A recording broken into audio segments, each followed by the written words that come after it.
बिस्मिल्लाहिर्रहमानिर्रहीम। अस्सलाम वालेकुम। किचन विद अनली में खुशामदीद। आज मैं आपको घिया तोरी की सब्ज़ी बनाने का तरीका बताऊंगी कि उसको कैसे पकाया जाए। तो चलिए अब जल्दी से अपनी जो है वो रेसिपी स्टार्ट करते हैं।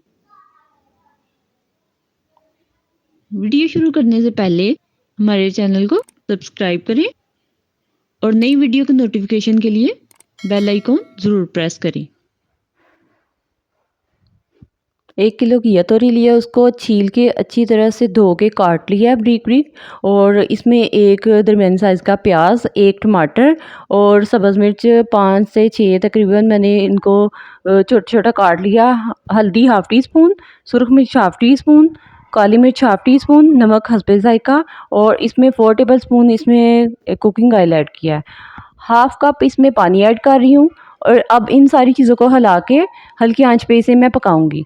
आपको इसमें ज़्यादा पानी डालने की ज़रूरत नहीं है, क्योंकि घिया तोरी जब हम पकाते हैं तो घिया तोरी पानी छोड़ देती है और इसी पानी में ये पक जाती है। हल्की आंच पे इसे पकाएं, ज़्यादा तेज़ आंच पे पकाने की ज़रूरत नहीं है। जितनी हल्की आंच होगी उतनी अच्छी सब्ज़ी आपकी पकेगी।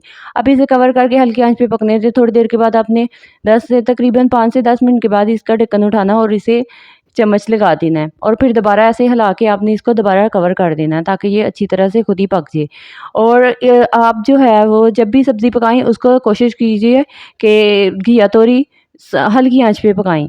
और अब ये देखें, मैंने ढक्कन उठा के देखा है तो ऑयल जो है वो निकल आया है और घिया तोरी हमारी बिल्कुल तैयार है। अब मैंने इसमें सब्ज़ धनिया डाला है, हाफ़ टी स्पून इसमें गरम मसाला डाला है और अब इसको प्लेट में निकालूंगी। आपको मेरी रेसिपी अच्छी लगी तो वीडियो को लाइक करें, दोस्तों में शेयर करें और मेरे चैनल को सब्सक्राइब करें।